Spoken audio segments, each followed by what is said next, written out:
información después de convocar para charlar sobre teoría de las falacias y también sobre pues, intereses generales sobre teoría de la argumentación y lógicas no clásicas. Hemos tenido problemas con lo del salón, pero supongo que se arreglarán. Afortunadamente la coordinación me ha apoyado mucho en conseguir rápidamente un salón emergente.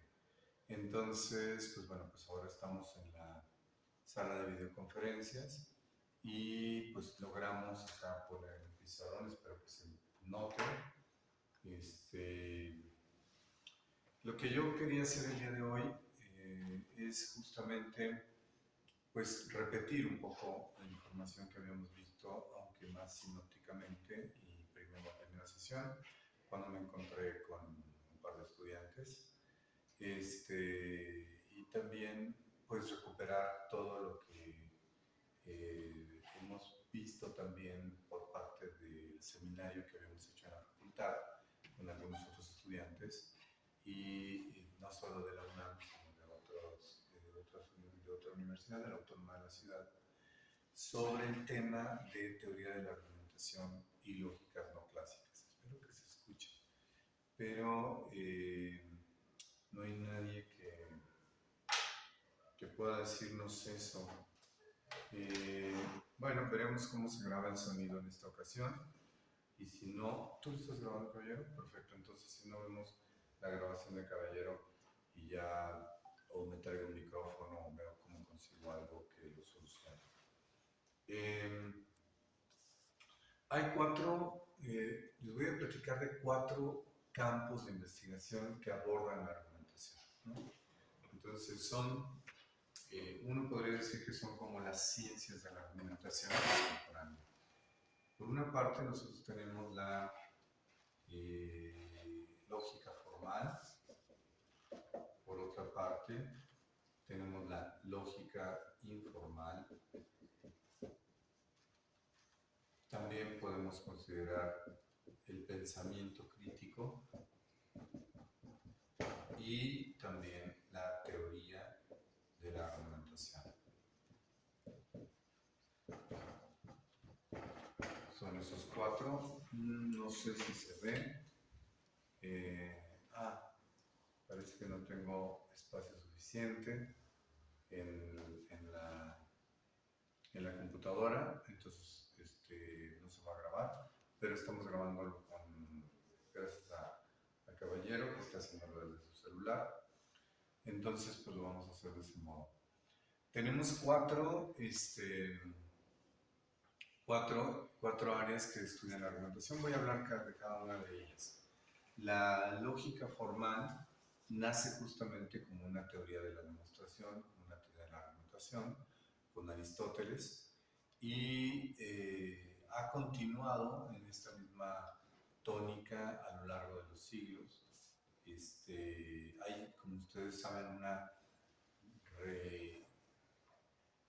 como especie de revolución en lógica formal que ocurre pues muy tempranamente. Hay algunos indicios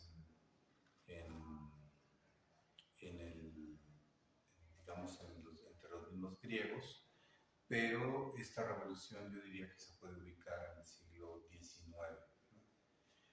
A finales del siglo XIX, con el texto de Frege de la conceptografía, nosotros tenemos la unificación de varias teorías de la demostración matemática en el siglo XIX, varios apuntes, varias notas o varias aproximaciones, y ahí tenemos el primer sistema de lógica completamente formal y simbólica. Recordemos que en algunas ocasiones yo he platicado que la lógica aristotélica es formal, pero no es totalmente simbólica, y la revolución es justamente, creo que en 2 sentidos. Por una parte, hay un movimiento interesantísimo de colocar la lógica en el ámbito de lo semántico y ya no en el ámbito de lo psicológico. Y por otra parte, hay una aproximación de los métodos de la lógica a los métodos de la matemática, en el sentido de convertirse en una disciplina que produce modelos, y produce modelos a través de la producción de lenguajes. Entonces la idea, igual que las matemáticas, es producir lenguajes para modelar pues ciertas relaciones de demostración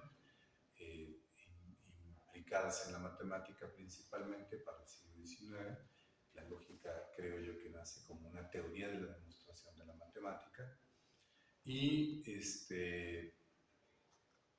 bueno, una teoría completa aparece apenas en la conceptografía de Frege.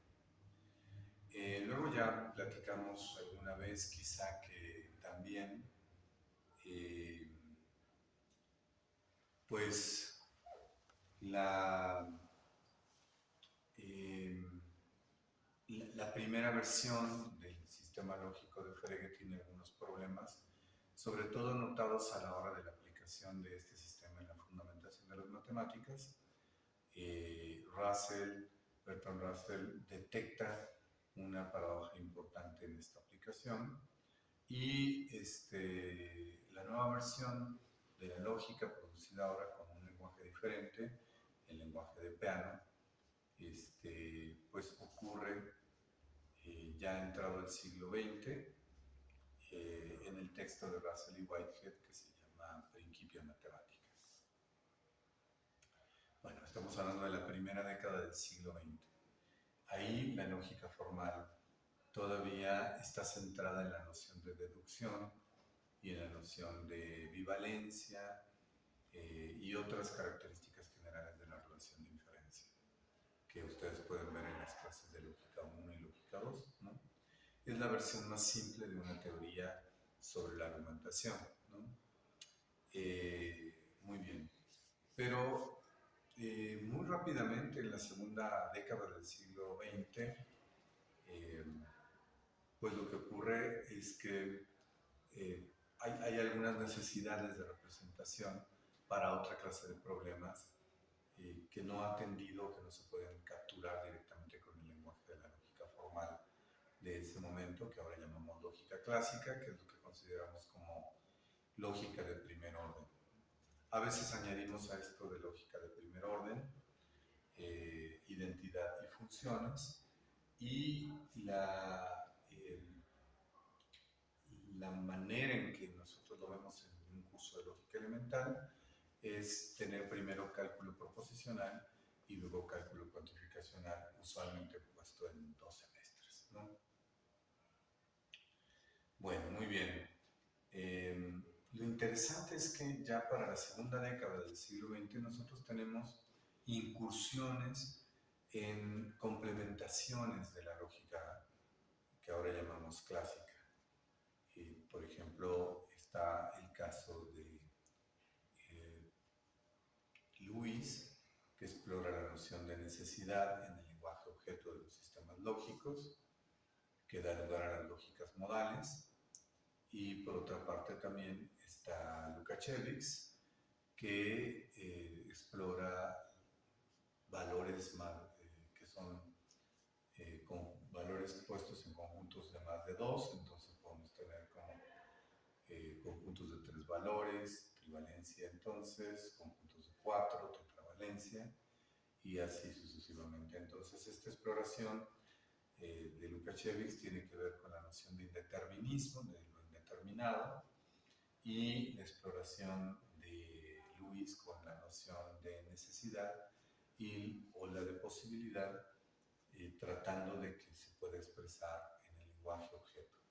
Hay otra clase también de motivaciones que uno pudiera atribuir en esta parte de la producción de la lógica modal, que es justamente las paradojas de la implicación material, que muestran, pues, si quisiéramos, solo si quisiéramos que el condicional representara ciertas cosas en el lenguaje natural, como nuestra noción de entonces, pues entonces, si tenemos esa pretensión, es un poco raro tener en ello las paradojas de la implicación material, que son estas cosas que habíamos visto muy rápidamente en un curso de lógica. Una vez se ve con más calma que el condicional está definido, al estar definido como una disyunción, pues podemos pasar, eso podría ser una fundamentación para pasar de un condicional cualquiera, digamos,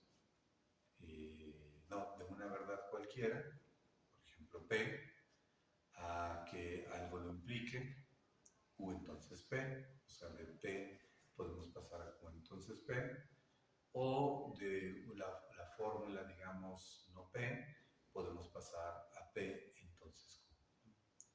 Entonces, pues son cosas muy extrañas si nosotros colocamos en esa constante lógica pues una pretensión de representación de ciertas relaciones importantes en nuestro lenguaje coloquial. Eso es otra cosa que digamos los sistemas de lógica modal intentan reconstruir, y esas dos grandes vertientes, digamos la polivalencia y las lógicas modales, van a ser muy desarrolladas a lo largo del siglo XX.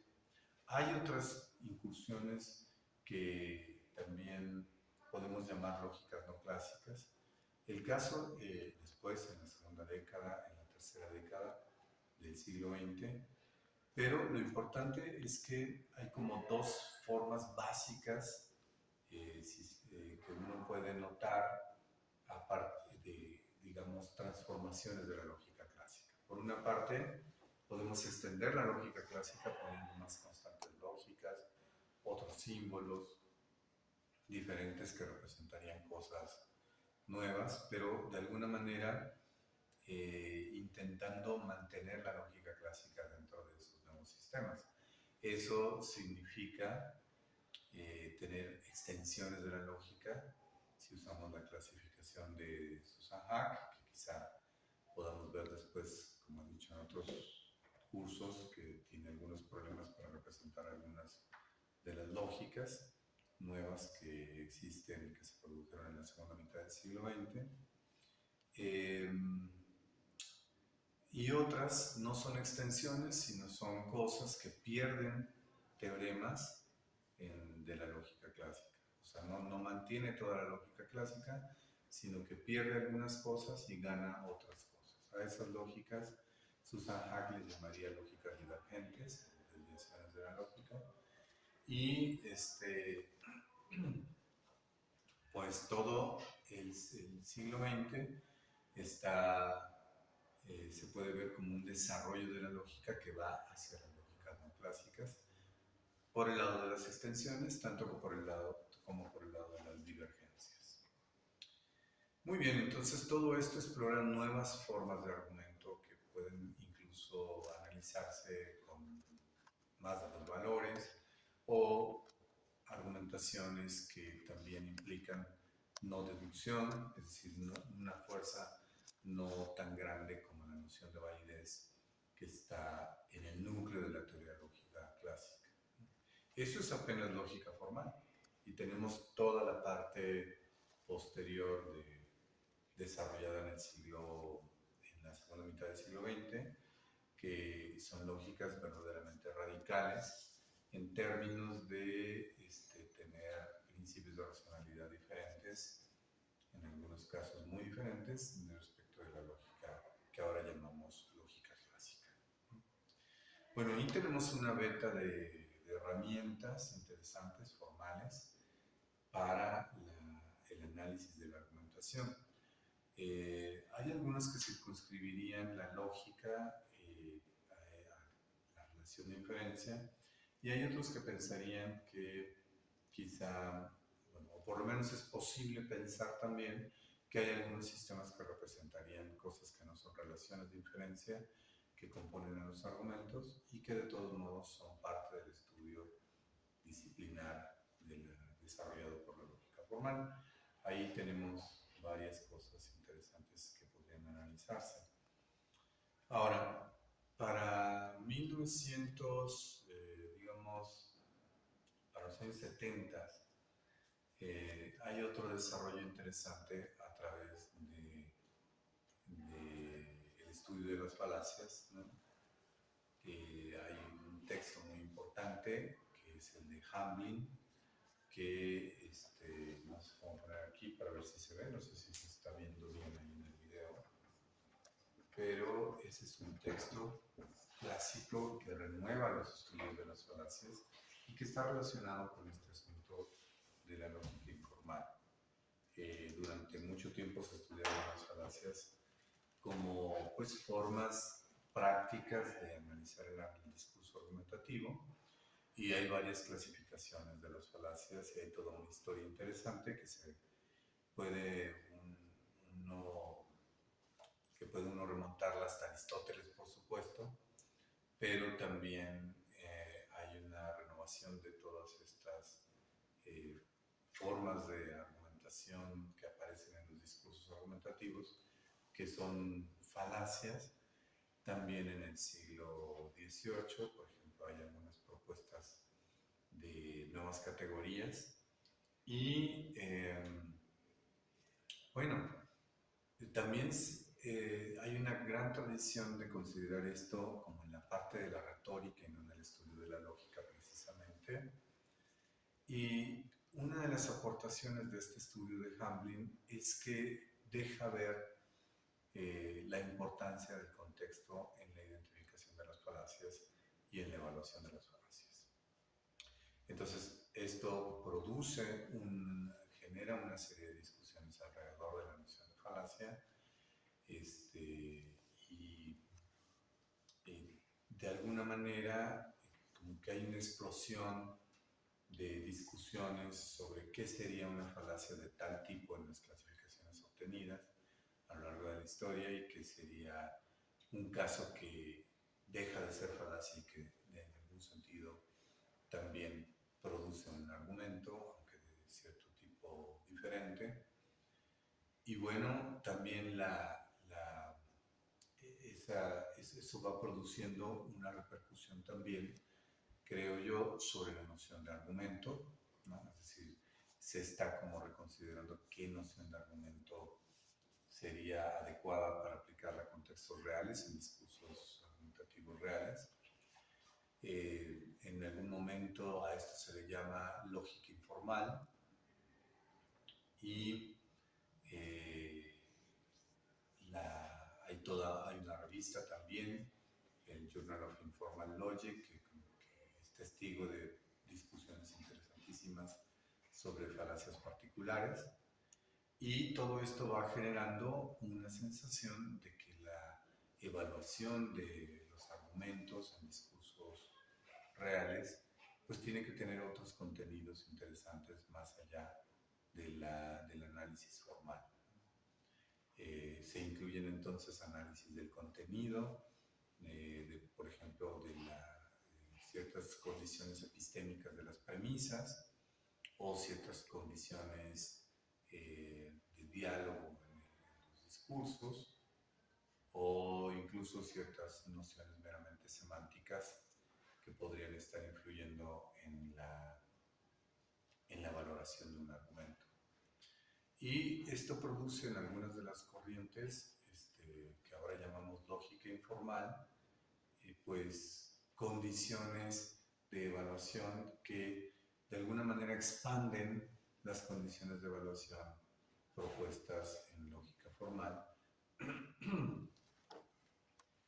Y hay una tendencia a pensar a los argumentos desde el punto de vista también de lo que importa su contenido, no nada más la estructura. Eso es lo que da lugar a toda esta disciplina, si podemos llamarla disciplina todavía, no sé. Es decir, si podemos llamarla disciplina ya, o solamente un campo de estudio, que construye una manera o métodos o incluso teorías sobre qué es un argumento o una argumentación, pero maneras más informales del análisis que también involucran la importancia del contexto, ¿no? Es un poco lo que pasa en lógica informal.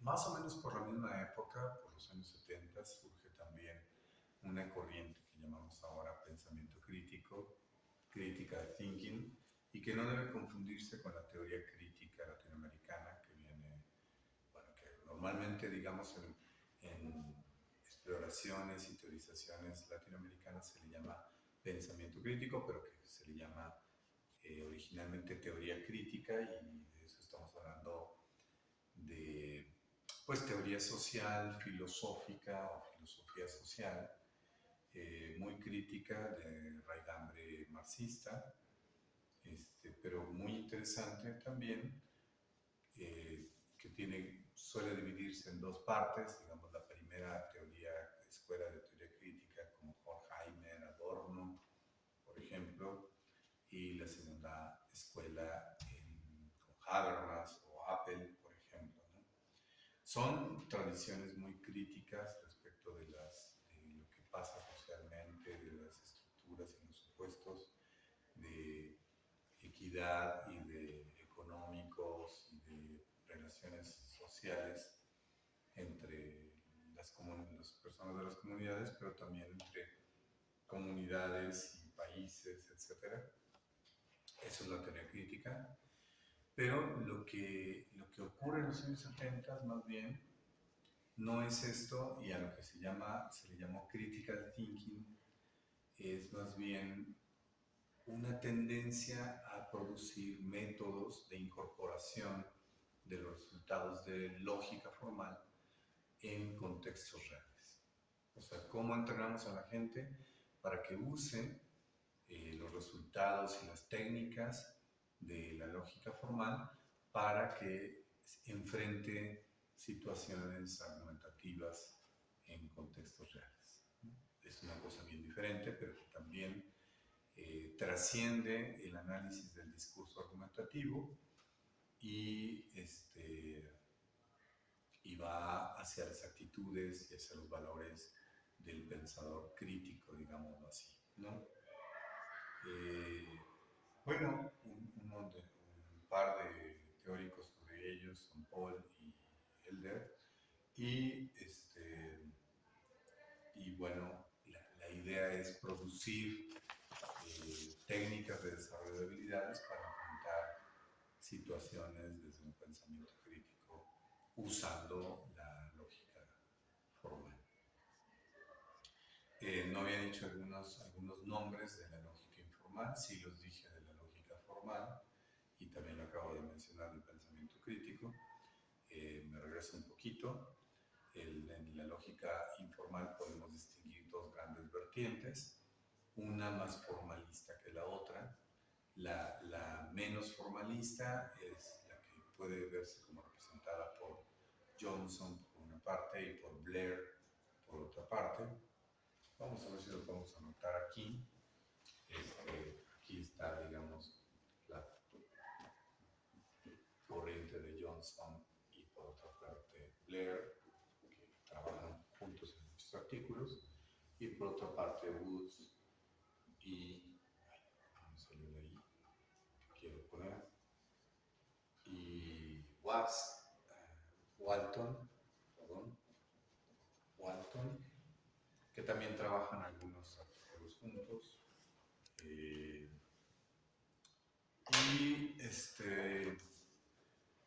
bueno, los nombres de la lógica formal son más conocidos, Bertrand Russell y Frege, no los voy a anotar. Y bueno, en el caso de Johnson y Blair es la parte menos formalista, y en el caso de Woods y Walton es la parte más formalista, la serie de estudios más formales, un poco más entregados a las herramientas formales, pero también muy abiertos respecto de las implicaciones del discurso real, argumentativo. Quizá valga la pena decir que también en el caso de Woods y Walton exploraron mucho la relación dialógica en la argumentación, digamos, dialéctica de la argumentación, y eso también lo han abordado incluso desde el punto de vista formal, ¿no? Está interesante también esa vertiente. Bueno, estas dos cosas ocurren en los años 70. Yo creo que estas primeras tres que acabo de describir pueden verse como similares en cierto sentido, porque no sé cuánto tiempo llevamos ya, sí, porque eh, según mi parecer, tienen un mismo núcleo básico paradigmático, ¿no? Aunque es muy difícil decirle eso a los lógicos informales sobre todo, ¿no? Porque creen que están rompiendo el núcleo paradigmático de la lógica formal, ¿no? A mí me da la impresión, yo diría, que los primeros estudios, por lo menos, de la lógica informal suponen una gran parte del paradigma de la teoría lógica formal, ¿no? Por ejemplo, la manera de abordar los argumentos desde un punto de vista semanticista o lingüístico, o también la manera de abordar teoría lógica a partir de pensarlo como un producto y no como un proceso, aunque es verdad también que la lógica informal después incorpora la argumentación como si fuera un proceso y también otros elementos que no son nada más semánticos, ¿no? Pero hay una especie de respeto mutuo entre lógica formal, informal y pensamiento crítico. Pensamiento crítico es nada más la aplicación de los resultados y las técnicas de la teoría lógica formal. Incorpora también algunas otras cosas interesantes, pero hay un núcleo básico, desde mi punto de vista, por supuesto, que creo que los hace más conectados, ¿no? No obstante, la teoría de la argumentación es una cosa mucho más radicalmente diferente. La teoría de la argumentación es una cosa que surge antes, como en los años 50, desde mi punto de vista, con dos grandes textos. Y por un lado, uno de ellos por dos autores, Perelman y Titeca. Ya no que me acuerdo cómo, creo que Titeca es así. Por una parte, Perelman y Titeca, creo que llevo una noche aquí. Y por otra parte, Toulmin. ¿Okay? En el caso de Perelman y Albert Titeca, tiene un libro muy fundacional de la teoría de la argumentación, que es más considerado el fundamento de la teoría de la argumentación que lo que hace Toulmin, que se llama Tratado de la Argumentación. Y en el caso de Toulmin, el texto clave que yo veo allí es los usos de la argumentación, ¿no? En el caso de Toulmin, los usos de la argumentación. Yo creo que desde mi punto de vista, hay como un modo de colocar las teorías de la argumentación contemporáneas desarrolladas también en la segunda mitad del siglo XX, casualmente en la misma época en que se desarrolla fuertemente la lógica informal y la lógica no clásica formal, ¿no? Eso es un dato histórico curioso. Todas estas teorías de la argumentación que surgen primero en el ámbito de la teoría del derecho, en el ámbito también del análisis del discurso político y de algunos estudios antropológicos o lingüísticos,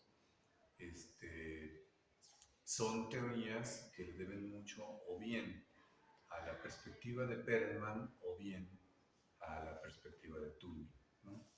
Son dos perspectivas que tienen sus conexiones, pero que son perspectivas que tienen también diferencias notables. Yo diría que son dos formas muy diferentes de hacer teoría de la argumentación, aunque las dos tienen un rechazo implícito contra la lógica formal, con muchas equivocaciones desde mi punto de vista a la hora de hacer juicios contra la lógica formal. Bueno, esto produce también una serie de estudios muy interesantes que son muy extensos y muy variados, de diversas teorías de la argumentación en el derecho, diversas teorías de la argumentación para el análisis del discurso político, etc. Y también intentos sintéticos de teorías de la argumentación contemporáneos. Entonces, bueno, hay congresos de esto, de lo mismo que de lógica informal, de pensamiento y hay confluencias interesantes entre gente que hace lógica formal y teoría de la argumentación o lógica informal, y hay gente que hace un poquito de cada una de ellas con cierta predominancia en alguna de ellas, en alguno de los cuatro grupos. Desde mi punto de vista, una cosa que podría distinguir a pensamiento crítico con estas dos, lógica formal y lógica informal, es que hay menor pretensión del desarrollo teórico de, por ejemplo, qué es un argumento, qué es una argumentación, etcétera, eh, en el pensamiento crítico. Es como una corriente mucho más tendiente hacia lo didáctico, hacia lo pedagógico, que estas dos, que tienden mucho hacia la construcción de teoría, la lógica formal y la lógica informal. Y la gran distinción paradigmática que puede verse claramente entre teoría de la argumentación y los demás es que la argumentación es tomada como un fenómeno social. No es una entidad lingüística, sea que se considere lingüísticamente, digamos, como semántica o incluyendo elementos pragmáticos o meramente desde un punto de vista, digamos, nominalista, no es lingüística, es una interacción social. De diversos tipos puede plantearse esa interacción. Y se incluye algún análisis también de lo semántico, pero hay una predominancia importante de pensarlo como una cosa que es social, ¿no?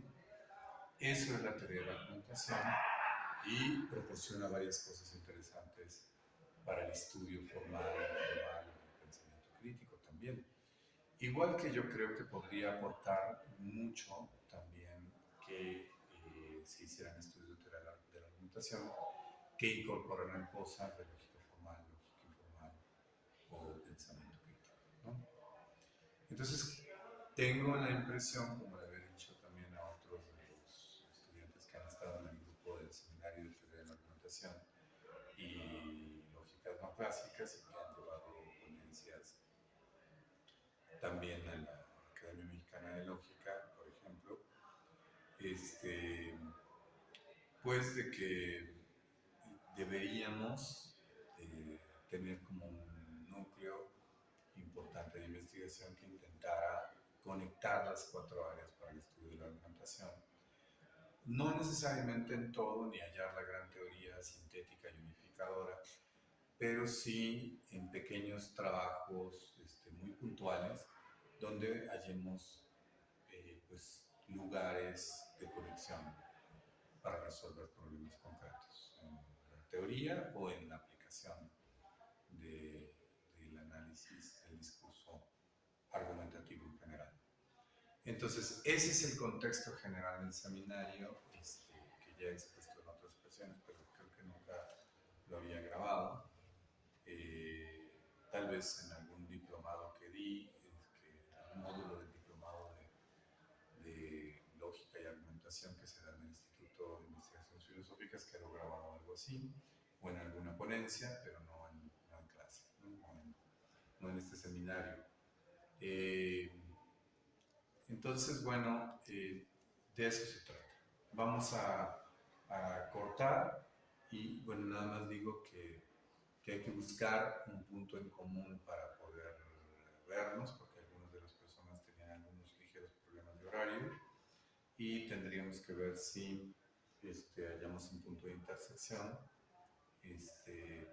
para, digamos, que esto tenga la regularidad requerida y podemos usar los recursos tecnológicos como los que estamos usando ahorita, que el caballero nos ayudó, porque mi máquina no puede grabar y supongo que borrar algunos archivos. Entonces, pues bueno, veremos después cómo nos organizamos.